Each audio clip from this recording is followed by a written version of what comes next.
What's good, guys? Welcome back to our episode of Outcast Analysis. You know it's me, your host, Jake, alongside my pendulous ball-having co-host. Hades. And we're back once again. Now, y'all know the deal with Outcast Analysis. This is a show where we take quotes and speeches and words from several different figures that we find, and we break them down for you guys, give our own takes on them, and allow you to hear them. You know, so maybe you can have your own perspective on it. Today, if you guys don't know about Joshua Graham, because this is a character that I barely knew about until Hades kind of gave me a bit of a brush up on him. He's a character from the DLC of Fallout New Vegas, one of the better constructed games of the past century. He's an amazing character, can't lie. Because of how he treats religion and conflict and his mentality towards such. Now the story truly ends for Joshua. It's actually kind of an odd concept. So we're gonna be looking into a video because someone actually, I think they had put AI and used AI to map out some quotes that I think Joshua would say. So we're going to be going through this video, looking into it. We'll stop every now and then and really contemplate what he said. This video is by Algiri. I guess that's the channel name, Algiri. So shout out to Algiri for putting this together. Yeah. All right, let's get into it. Hardest question a man will ever ask themselves is, what do I do with my life? And before we can even ask that question truthfully, we must first become men. But what is a man? Is it the cigar-smoking, womanizing lone wolf who doesn't take no for an answer? Is it the soft man who turns the other cheek? Is it doing one habit over another? Is it physicality? Is it violence? Is it power? I say, find out for yourself what it means to you. Only you can walk that path, and all facts or statements on what a man is really an opinion. Compared to previous times in history, where what made a man was more well-defined, we live in a world that doesn't really care for rugged individualism. We pretend we do, but all these definitions and labels we give ourselves to feel more unique are really just boxes we put ourselves into to cover the void where a true personality would be. We have left the days of the Wild West, the days of conquest and true innovation. There are no new lands to discover, no new ideas that really change the world. We are lambs in the slaughter of the modern world. Our minds, morals, our bodies are all under attack by parasites that wish to drain us of life and ambition. Everywhere we go, something or someone wants to take our energy, whether in the form of money, of time, or of emotion. So, you might be thinking, why be a man? What's the point? We don't even know what one really is anymore. Okay. Okay. Well, let's stop there for a second. He said so much in just 2 minutes that you, please. Well, first, him talking about what a man is.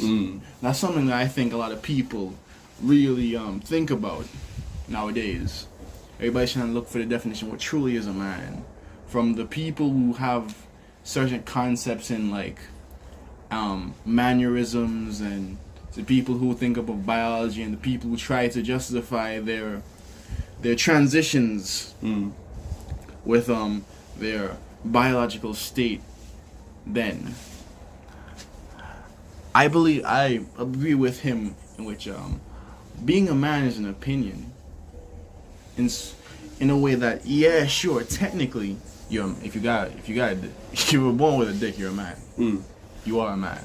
But the social construct of a man is, I think, for me, it's more, it's more, how do I say this? It's more of a state of mind. Yes, because you can be an adult male, but you're not a man.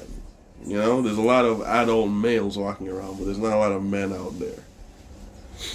For me, what a man is someone who goes into the world and believes in their opinions and beliefs and stands by them in such a way. But not to the point where they are, how you say, ignorant. To be honest, there's a lot of things in my head that conceptualize of being a man. A lot of things like I think we've got to see we have to talk about inside a podcast. Oh boy, okay. Well, we're gonna have to look into that. What about you? When he talked about all these titles and things that we give each other, you know, what it really is just putting ourselves into little boxes to just get away from any real sense of personality. The boxes. Immediately, I thought of red pill and alpha males and sigma males because I've never been one to believe in that. For dudes who out there and think that, oh, this is something I believe, it's not. Look, man, I've never believed in the idea of an alpha male or a sigma male. You're just a dude. You're just a dude, right? Now, some dudes do certain behaviors, but that doesn't make them alpha or sigma or beta or anything, dog. Right? That just means they lack certain characteristics. But that certainly does it, because I've noticed this with a lot of red pill and sigma male dudes. They have allowed these things to become their whole life. Ask an alpha male what he is. He's an alpha male. What the fuck is that, dog? What are you in essence? What do you do? Most of them have no real personality, and a lot of them, just as they complain about blue pill people and feminists and whatever, they're having no real personality. They have no real personality. They're all the same dude. In all honesty, that box, this box that people put over themselves, somewhat of a facade. It is. A lot of people nowadays, their personality is just a facade, and it's something that I take that part of his this little talk. It's something that I really took to heart because it's something that I honestly hate. I hate facades. I hate facades, because it feels draining to put on a personality that's not you originally, but you just, and a lot of dudes spend their whole lives crafting, not their whole lives, but they spend like 2-3 years crafting this image of so that somebody else put in front of them to become that guy, and it's like, what the hell, dog? It's the same problem that I believe Andrew Tate creates, right? I like Tate, dog, but I believe he creates a bit of a problem, including with people like Sneeko. Sneeko's trying to be the top G, dog, but he's emulating him instead of taking his advice and using it and applying it to himself. That's not good. Same thing with dudes who are out here trying to be Neymar Jr. instead of trying to be themselves. It's not working, bro. You can't just be someone else, and that is unhealthy. Man, oh, this is actually deep, dog. I don't know. Where did they get this dialogue from? I believe they took this from some other person and then just used Joshua to convey it. So, hey, Algieri, you're doing good work, bro. What do you think on originality? I think originality is something that's fallen so far out of scape for the entire world that humans don't fully get it anymore. Like, everybody craves originality because everybody wants to be different. But through my whole entire life, I realized that there's originality and something special inside of myself. Because no matter what you think, no matter who you think like, no matter how you look like, and all that stuff, you are you. Yep. People lock their true personalities away to be something that they think is different, and a lot of young people nowadays are very confused. Yeah, they very much are, and they're trying to be something that's different, but in reality, the amount of trying to be something that's different just makes you all the same thing. Like, look at Playboy Cardi fans, bro. There's only so many vamps out there, dog. There's only so many of you wearing fucking black and spending all your money on Rick Owens, dog, jumping around in a crowd like a bunch of weirdos. All of you look the same. You're all the same dude. And one guy has influenced you to become such a thing. Alright, let's get back into this. Because we're only a minute and 34 seconds in. Yeah. He's OG with it. But if I ever had a definition for what it is to be a man, I'd say it is the acceptance of life. Waking up every morning and despite all the reasons not to be honest, moral, or reasonable, one decides to do so anyways. Not because of reward, not because of praise. A man simply pushes forward towards a light from within. A light that can only be discovered by silence and contemplation. A light that can only be realized when you are surrounded by darkness. We cannot truly know ourselves until we are pushed up against a wall with no chance of escape. where the only option is confrontation with the self, where all the lies we tell ourselves lose effect, and nothing but the reality of what we are remains. It is through hardship, but also through love and joy that we forge our light, so that it may grow into a fire that burns within us in every waking moment. That's something also that hit home with me. When you only know who someone is when they're really pushed against the wall and they have to have that conflict with themselves. Yeah, when they have to have that really heavy talk at the edge of their bed in the middle of the night. It's something that I've done. It's something that I'm sure you've done. I know you've done too. It really gives you this outlook on yourself, and it helps you to really highlight your problems. Because when you're happy, when you're going through life, just coasting, it's like you don't really get much introspection. You don't get much of a look on yourself. Mm. When you finally hit that wall, when you finally crash, when you touch that ceiling, this is as far as you can go doing this shit, dog. It forces you to have that moment where it's this or nothing. We have to discuss this. It's not something you can just float over anymore. And you have this discussion with yourself and this conflict, and you know exactly what you need to do. Mm-hmm. Well, the question is, will you do it? Will you do it? Change, don't get me wrong. Change is one of the hardest things to do. Ever. No one likes change. When you've been comfortable in this mindscape that you've had, in this space that you've built, change is one of the most scariest things imaginable. Mm-hmm. So I understand, but it's something that we all have to go through. Mm.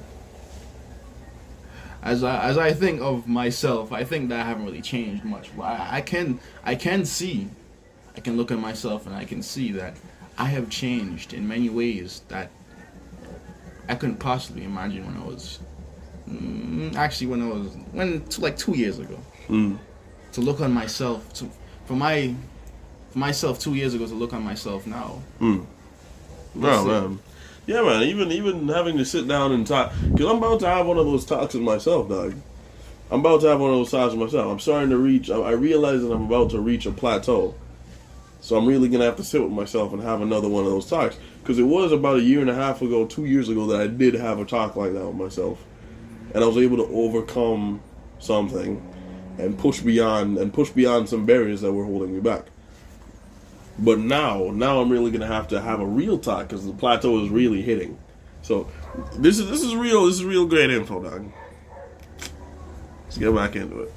2.5 minutes in. Reducing life to its bare nature is a form of alchemy itself. We transmute the coal we are given, and we attempt to make diamonds. A diamond's beauty and value is not because it is common, but because it is rare. Many people pretend to have changed, to be reformed, but true change and catharsis is the rarest gem of all. It takes grit, and it takes soul to withstand the waves of life and remain optimistic and moral.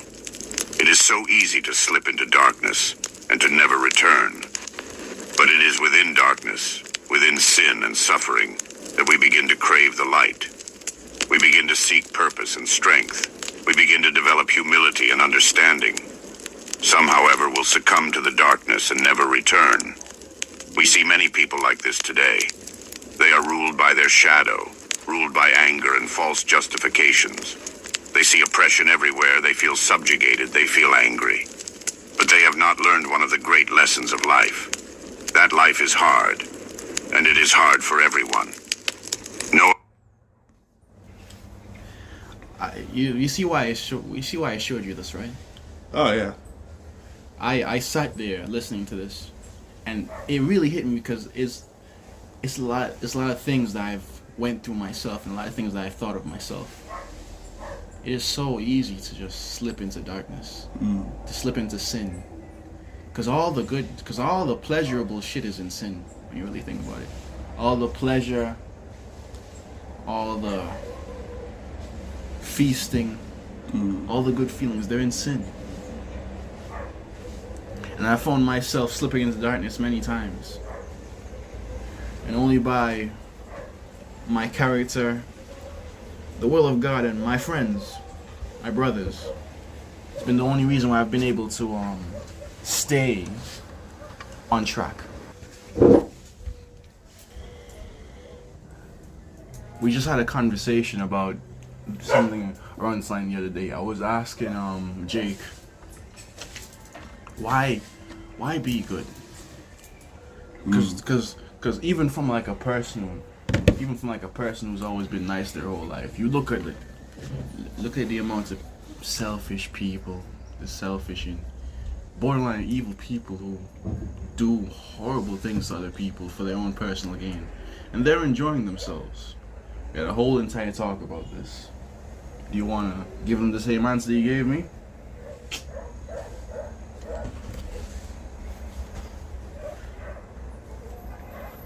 In the end, despite it having all manner of reason, in reality, it has no value to you. It doesn't do anything to you to do negative to others. Even if you've come to the belief that doing positive will do nothing, right? Doing negative, wishing ill on others, or just stop doing positive and good things, will in the end it will not do anything. It will do nothing good for you. It will do nothing good for other individuals. It will create no change that will bring anything of uplifting towards your life. So even if doing good specifically isn't something that a person could get behind, trying to completely throw away the inclination to do good and give in to the urges to do the negative things in life will bring even less. It will bring no benefit whatsoever. But man, yeah. Amount of money or luxury can save you from biology, from the elements, or from oneself. They fall into the illusion of happiness and safety being out there somewhere, never seeing they are the masters of their destiny and emotions. So I will ask you, what do you fight for? Illusion or truth? Truth is the essence of God. Deceit and lies are the agents of misfortune. Just as much as cold is the absence of heat, evil alone is simply the absence of God and thus truth. But how do we know truth? This is the hardest part. We all have the innocence of the child within, and because of this, we fall for the lies we are told and buy into dysfunctional behaviors and thoughts. Most people do what they do, not because of evil, but because of innocence. The desire to be protected, to be recognized, and to be safe in some form or another can bring about the horrors of man. It seems the only way to discern truth from falsehood is to pay attention to the effect of our actions, as well as the actions of others throughout history. Actions and thoughts that bring harm to oneself and or others cannot be truth. The fire within man is both the agent for change and the harbinger of destruction. So what is fueling your fire? A desire for power, or the desire for force? Power and force are two different things. It would serve you well to meditate on the meaning. A man wields power, a coward wields force. When nobody is looking, what do you do? When you have a chance to be petty or violent towards those weaker than you, do you take it? Do you wish to dominate others? Or do you wish to bring out the potential in yourself and those around you? These are the decisions that decide which path we are pursuing. Power or force. All great men wield power. A power of character that is unmistakable when in the presence of. A person whose fingers are grazing the infinite. And a mind that flows with the rivers of time. Modern movies and music would convince you that a man is someone who hates and dominates, who seeks wealth of material above all else. Have you ever asked why? The war of our time is not one of nations or races, but of the spirit and the direction of human consciousness. It's not hard to see that some actions and feelings are higher and stronger than others. Joy is stronger than grief, and even anger is higher than shame. That's wow. That rings true, definitely. That rings true, definitely on a different level. Wow. I've for a very long time since I learned the concept of it, right?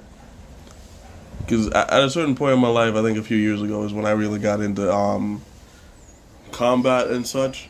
And a mentor, had explained to me the difference between strength and violence, and that's sort of interchangeable. What he said about power and force, because he said anybody can use martial arts or combat, right?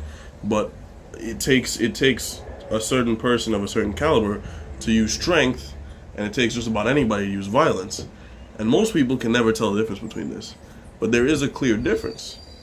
Strength is the using of power and force to protect, guide, intercede, but never to harm out of malicious intent.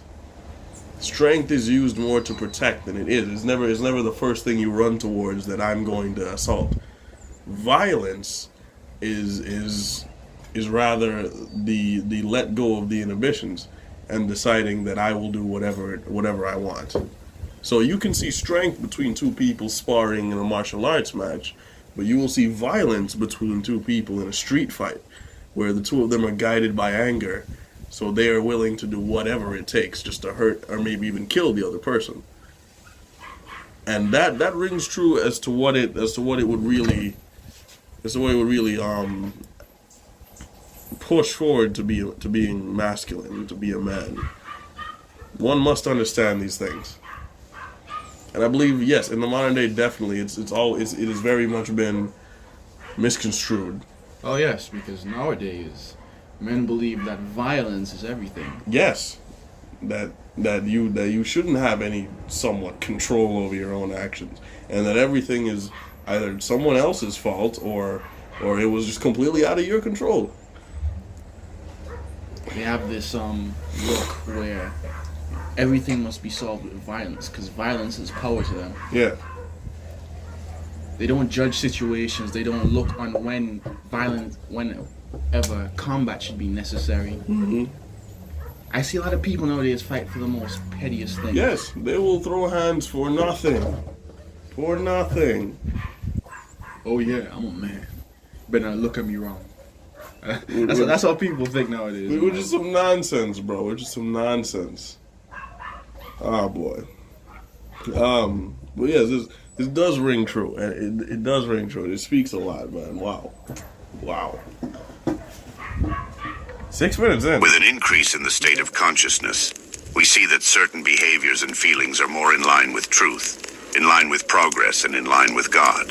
We live in a world that's consciousness is living in anger, envy, and guilt, and we can see the results of such levels of consciousness.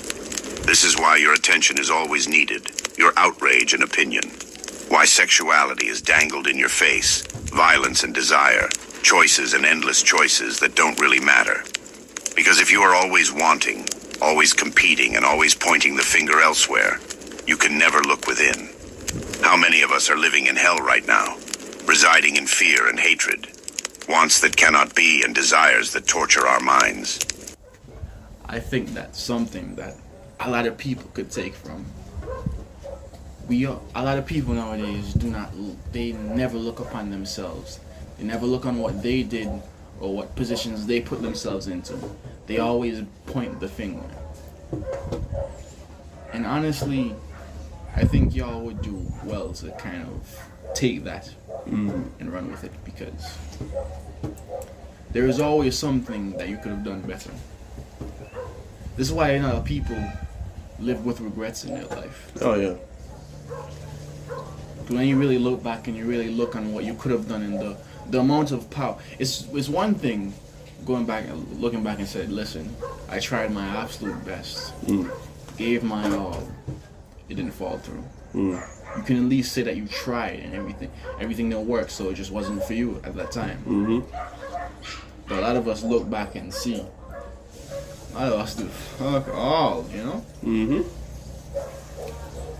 Stop blaming people for your problems. Don't say that Tete got you into smoking. Exactly. And Joshua got you into alcohol. Because at the end of the day, yeah, sure, humans are influences, sure, but sure you can be influenced by that. Well, you have your own mind. fundamentally, you did it. And sure, I've said many times that a lot of people influence me to do a lot of things, but I always give, you know, I don't give slack to myself because I know I have a mind. Yeah, I can think for myself. it is truly interesting how he did speak on how wants, desires, sexuality, it's always being dangled in front of people in the modern day, and that is very, very true. If you're always wanting for something, then you're never truly at peace with yourself. And I feel like that's part of the reason why things have gotten so out of hand. I don't know if it was Plato or Socrates who said if you wanted to destroy a society, all you have to do is make nudity common amongst the young people, and you will destroy a society. And that's very true, because nowadays it's more than common. It's the main thing, and society is falling apart just a bit more, brick by brick by brick, bit by bit. How many men die fighting over women or something? How many men commit egregious crimes over envy and want? How many people risk their whole life and run into endeavors and industries that they know very well there's such a slim chance for them to even be succeeded in, right? All because they want a certain lifestyle, a certain caliber of something. You know, it's wow. This kind of mindset is beneficial to our controllers. To be distracted with the illusion of political parties and race and gender. The hidden hand wishes for our complete enslavement to the material world and its traps. Love is the only way out. Love is not just platonic. Love is attention and focus. And many people do not realize how much love there really is. With the right mind, we can see love in many things. If our minds and hearts are open, we can see that a box made with love gives off an unmistakable energy, whereas something made robotically will lack this.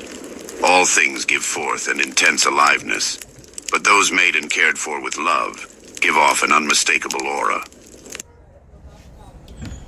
What he said about the hand, the hidden hand, that can be in many ways. I've seen humans nowadays are so easy to instigate towards anything, towards violence, towards fighting for a cause that they haven't really thought through,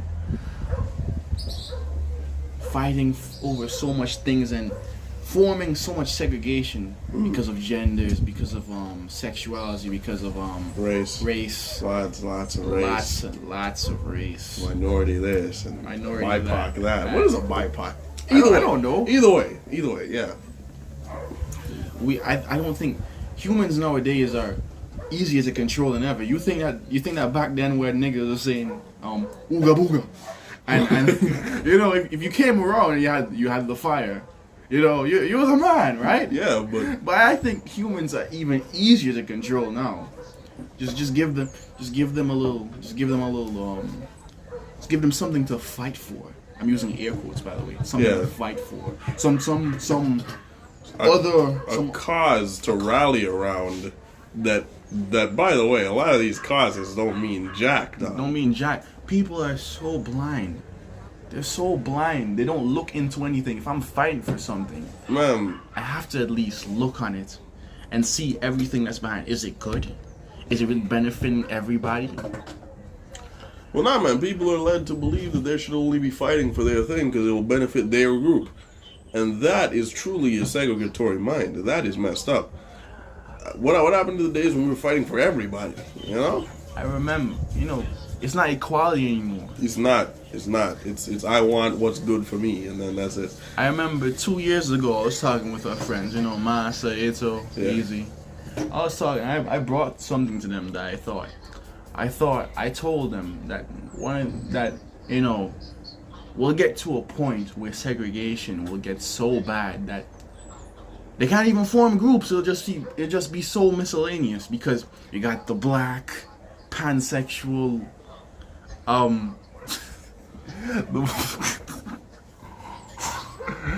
yeah, you got black people, gay people, bisexual people, pansexuals, furries. Just think about it. Think about it like a hodgepodge. Freaking, just think of every single race, all the mixes of those races together. Those can be made into groups. Yep.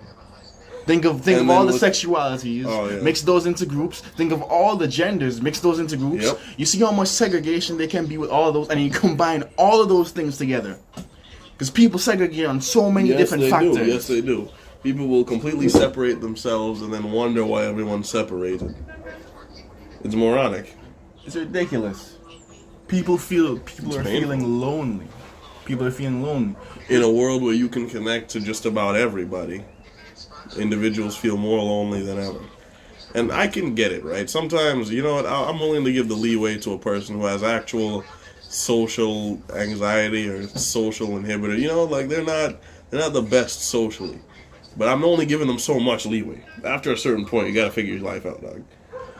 I look on so many people, I'm like, listen, I will conversate and interact with anybody no matter what. No matter how you look, no matter what your preference is, or what you believe your gender is, I don't care. But y'all refuse to even accept an opinion from someone who's just not exactly like you. Mm-hmm. And I feel like you're empowering yourself in a different way, in which you don't want to empower yourself to be an equal. We don't look at each other as we want human to be beings. superiors. We want to be superiors. We want. It's not human anymore. It's I'm this and he's that. Yes. And we'll never get along. To the point where I feel like we just regard all of these different traits as a different species. You're just a different exactly, species. But I thought we had moved past days like that when humans fought to get rid of things like racism, dog. You know, because there was a time when dudes would say, man, this person's black, this person's white. Bro. I can never be friends with him, you know? Bro. But now, I thought days were like that were supposed to be gone, but now it's gotten even more worse. It's not easy to see. That's the worst part. From my philosophy, dog, I just see it from going from one extreme to the next. One extreme to the next. It's sad in that regard. It very much is sad in that regard. You're going from being oppressed to trying to getting equality. You're trying to oppress other people. And one of the best examples is of course feminism. Ah, boy, let's not even listen. I'm just saying we've gotten into it too much. You can say anything about races, anything about sexualities and all this stuff, but I really feel that when it comes to feminism, they're the ultimate show of going from oppression to equality to oppressing becoming the oppressors. Oh man, you know we've gone too far when we started talking about feminism. Trust me, there is a reason why I do not like the movement, dog. There is a legitimate reason. Yeah, definitely. It's not just we're against no, we're not. It's just you want to drive, you want to read, you want to become this, fine. Yeah. Fine, but when you're trying to get your cake and eat it. Yes, when you try to get the opportunities and get the allowances to do all these things, and then want to do all these things, and then neglect other parts of your life, and then when other parts of your life aren't the same as the women who came before you, you want to fight about it. You can't do that. You made your choice. Look. They want life. Listen. They want life to be a freaking all you can eat buffet, dog. Just keep But it's not, man. Life is a ration, dog. You gotta choose what you're gonna eat, and you gotta get to it. Double standards. Yeah. Move on. This is hilarious. I didn't even get to say something. I wanted to say something. Say. I don't remember. What was I gonna say? Ah, yes. When he talked about the hidden hand, bro. I do believe in some cases there are people that high up that are trying to push certain agendas, man. Because the way it's mapped out now, it's generally become confusing. Think about it clearly. If you were fully in charge of the world, man, what would you do? Would you generally oppress people and enslave them and have them know about it? That just causes workers who don't want to do anything, man. I believe that they've instigated violence and conflict and fighting and so much discourse and talk between all these different groups that we're all stuck fighting against each other so much that we don't realize that we're being attacked from above. You create discourse amongst the enemy and have them fight against each other, and then by the time you come in, it's over. It's hard to oppress her. I've seen it so many times in inside tactics, dog. All this combat. And yes. it's hard to oppress and defeat a group when you separate all of them. It's way easier. Yep. All these mini groups, huh? Just pick this guy, pick this guy, hit him, arrow that guy, shoot him in the face, bada bing, bada boom. But, man, let's get back into it. We have all felt the love of a pet, the kind words of a stranger, or the caring touch of another. It is in those moments we feel at peace, and feel the force that is love, that is God. It is never separate from you. It is always within. These words are not meant, however, to deflect from our current reality. We must learn to defend ourselves in idea and in body. We must try and protect those that cannot protect themselves. Because in the end, you may abandon your body, but you must not abandon your honor. These concepts are abstract, of course, but when felt they are more real and transcendent than reality itself. If we do not stick to our word and honor ourselves and our convictions, we are nothing but beasts. If we do not protect those weaker or show mercy, how can we truly be strong? We live in a time where we are pushed to think like animals but expected to act as humans. I say accept you are both, but live for the latter. We are pushed like beasts, but expected to act like humans. I think that's a perfect analogy. Ah, boy. Honestly, we're pushed to all these extremes, to all this conceptualization, to all these fights. We're expected to be human, not realizing that all this is really stripping away humanity in its purest.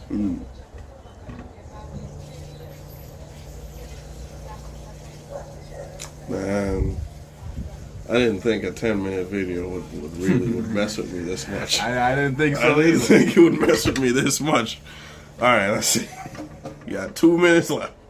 A flat 2 minutes. Let's see. Shame and guilt are tools of the ego. Even when you blame and put yourself down, you are really juicing your ego and the illusion it provides. They did this, they did that, I am right, and they are wrong. All of this gives us a kick of sorts. Part of the process of becoming a man is to stop feeling bad for yourself. Look for the lesson and stop blaming others as though it will change anything. It is childish and self-defeating. Even if every desire you ever had was satisfied, every wish granted, you would still be left wanting. Truth. What do you think about that? Learning to let go of things and allow yourself to actually blame yourself. Blame yourself and take a lesson from all your experiences. Everybody always wants to blame the other guy, but nobody blame wants, the world. Nobody wants to sit around and say, "Bruh, that was me. That was me. That was me." Oh, he ran into me too quickly. He did this. He did that. No, this was you. You were here. Not everything is you, right? Because the world still exists. The environment around you still peers into you, but you are the only constant in all these scenarios. That's what you got to be able to look at your own actions, your own mistakes. Satisfaction is not possible in this world. Oh. And if you truly quenched all your desires, got everything you wanted, you would just want more. True. I've always thought about that, because you know how people say, man, if I was rich, everybody always says, man, if I was rich, I've always understood that, man, if I was rich, if I had, like, say, $30 million, I would want $100 million. After I got $30 million, it'd be nice to have $30 million, but what am I gonna do when I want more? Because I'm gonna want more. People don't realize that. The more you solve your problems, the more shit you want. Once you've gotten land, you want a house. Once you've gotten a house, you want a larger house. You want a better roof. You want to put cooler things inside that house. You want to outfit it with a nice gate, cool steps, all this shit, and a lot of things that you generally don't need. You want a cool TV that you'll never watch. You pay for cable that you barely use. You pay for Netflix that you watch one movie on every 4 months. Everybody just goes through this cycle of just wanting and wanting more. Yes. Although I have to look at it and say that it kind of excludes me in a sense. To some degree, I know that if I got money You know, I'd want to use that money to make more, but that wouldn't be for me. It would be for my family in a sense. Yeah. Like I've always been a humble person to the point where I just whenever I get something that I really want and I'm truly happy, dog, I couldn't ask for more. Which, for better or for worse, I don't know, because when it comes to relationships, I've never been someone who really wants too much. You know, I've said, you know, just you being there is enough. Man, look. But sometimes people look at it in this way that, you know, you not wanting more is wrong. It's wrong. That's weird. That's a weird way to look at the world, man. Look, when you've truly been denied something for so long and you finally get it, it feels very unreal. Yeah. To the point where you try your hardest not to mess up anything, not to ask for too much, not to push the structural integrity of that thing to its limits. It's harder though when it comes to human beings. Instead of feeling sorry for yourself, accept the role you have here and do your best. When do we stop and take time to look at a tree? Look into the sky and feel the sun. How much do we stop all distractions and just be with the moment we are in? These things are the genius of a child and those who are among the dying. Acceptance of the present and the acknowledgement of the eternal moment. So I dare you to find out what you are through trial and error, joy and pain.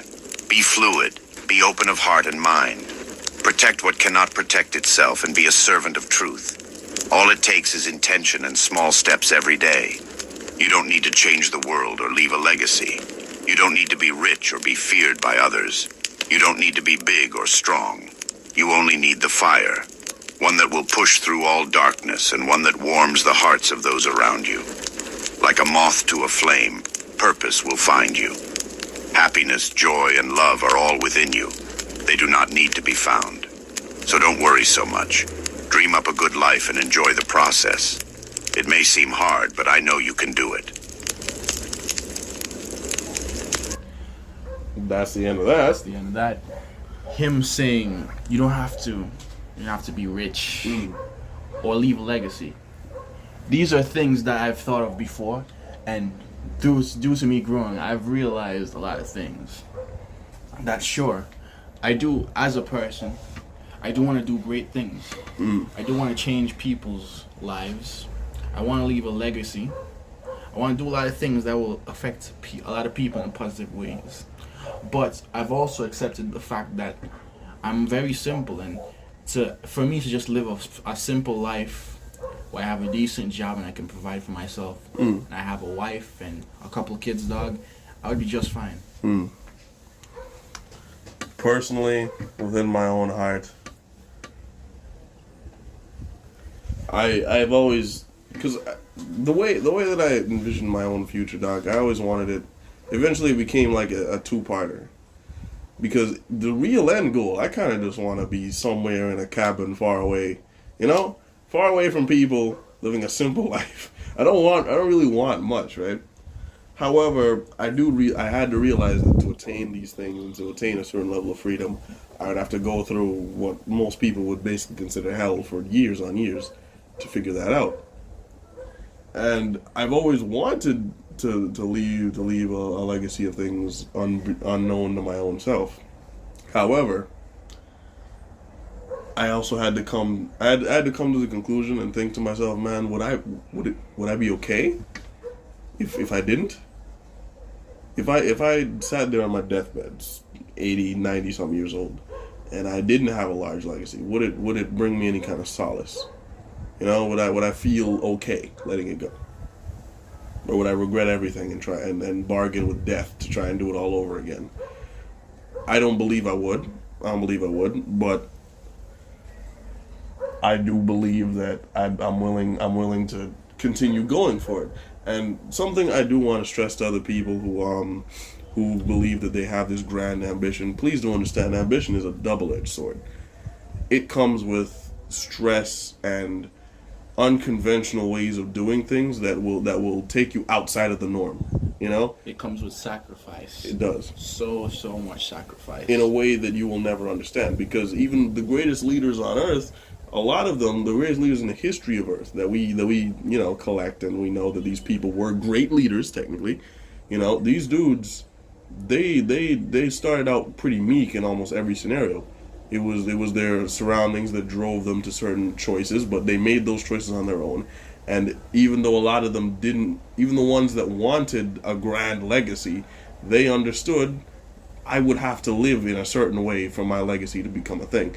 Genghis Khan didn't necessarily want to become Genghis Khan. He was just Temujin in the beginning. He was just a boy from a raided village. He didn't really want to become the guy, but he became the guy over a lifetime of understanding what he had to do.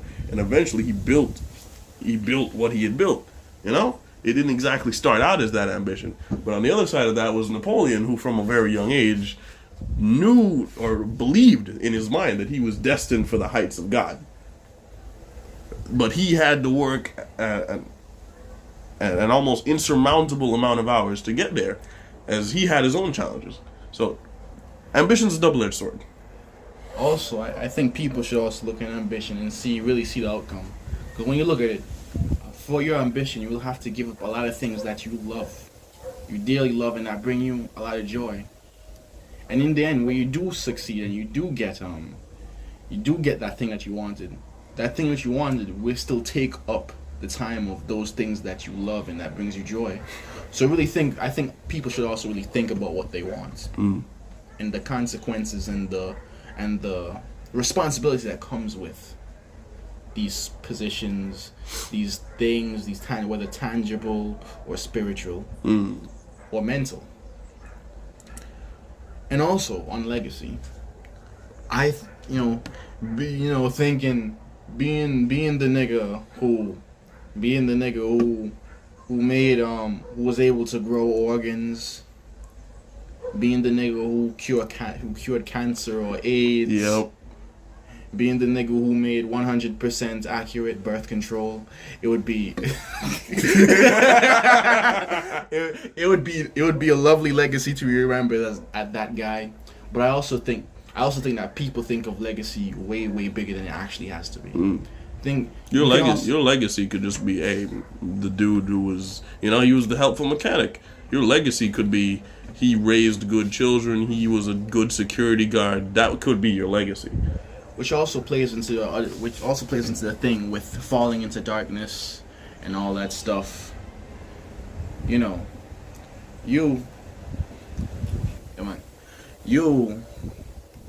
can have a lovely legacy just being the helpful guy who was always nice to people when somebody needed this, and when he knew that he would give. That's a legacy. That's a legacy to have. People want the $100 million legacy and the 4 Bugattis outside. People want to be kings. Exactly. That's not wrong, but understand that a legacy is just not that. A legacy even isn't just so extravagant. Yes, it's not always the extravagancy of it. Man, anyways, I love this video. I love this, man. This kind of ran long, dog. But with good reason. We've been here for 50 minutes. Should we do this? Should we do like a cross between an Outcast podcast? No. Because this is long. I know this is long. Look, we're gonna have to. We're gonna have to split this in parts. Part 1 and part 2. Do you know how much editing this is work, bro? We'll figure it out. This is so much work. You know how much work this is. Okay. We'll think about it. Okay, we'll think about it. If we have to split, then fine. But in reality, look, man, it may just end up being the longest Outcast Analysis video ever. I feel we're gonna do longer. Really? You believe that when we get to Outcast Analysis, and we really get into it, that we're gonna hour long? Boy, when we get into those real topics, it's a different thing. Oh God. Because there's gonna be more videos like this. May the Lord have mercy on our souls. Anyways, guys, stay introspective, stay hard working, but above all else, stay on.